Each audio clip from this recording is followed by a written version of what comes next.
साथियों, हमारी सरकार किसानों के कल्याण के लिए, खासकर छोटे किसानों के कल्याण के लिए देश के कृषि जगत के हित में, देश के हित में, गांव गरीब के उज्जवल भविष्य के लिए पूरी सत्यनिष्ठा से, किसानों के प्रति पूर्ण समर्पण भाव से,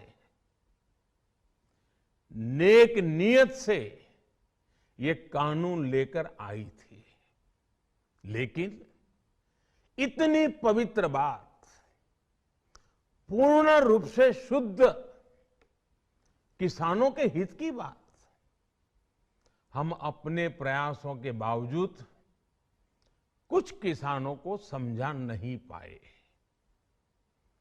भले ही किसानों का एक वर्ग ही विरोध कर रहा था, लेकिन फिर भी ये हमारे लिए महत्वपूर्ण था। कृषि अर्थशास्त्रियों ने, वैज्ञानिकों ने, प्रगतिशील किसानों ने भी उन्हें कृषि कानूनों के महत्व को समझाने का भरपूर प्रयास भी किया। हम पूरी विनम्रता से, खुले मन से उन्हें समझाते रहे। अनेक माध्यमों से व्यक्तिगत और सामूहिक बातचीत भी लगातार होती रही। हमने किसानों की बातों को, उनके तर्क को समझने में भी कोई कोर कसर बाकी नहीं छोड़ी। कानून के जिन प्रावधानों पर उन्हें ऐतराज था, सरकार उन्हें बदलने के लिए भी तैयार हो गई। 2 साल तक हमने इन कानूनों को सस्पेंड करने का भी प्रस्ताव दिया। इसी दौरान ये विषय माननीय सर्वोच्च न्यायालय के पास भी चला गया। ये सारी बातें देश के सामने है, इसलिए मैं इनके अधिक विस्तार में नहीं जाऊंगा।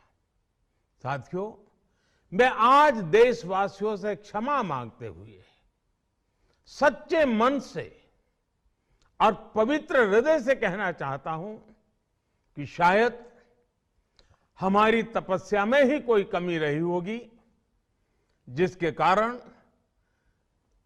दिए के प्रकाश जैसा सत्य कुछ किसान भाइयों को हम समझा नहीं पाए। आज गुरु नानक देव जी का पवित्र प्रकाश पर्व है। ये समय किसी को भी दोष देने का नहीं है। आज मैं आपको, पूरे देश को ये बताने आया हूं कि हमने 3 कृषि कानूनों को वापस लेने का, रिपील करने का निर्णय लिया है। इस महीने के अंत में शुरू होने जा रहे संसद सत्र में, इसी महीने में, हम 3 कृषि कानूनों को रिपील करने की संवैधानिक प्रक्रिया को पूरा कर देंगे। साथियों, मैं आज अपने सभी आंदोलनरत किसान साथियों से आग्रह कर रहा हूं, आज गुरु पर्व का पवित्र दिन है। अब आप अपने अपने घर लौटे, अपने खेत में लौटे, अपने परिवार के बीच लौटे। आइए एक नई शुरुआत करते हैं, नए सिरे से आगे बढ़ते हैं।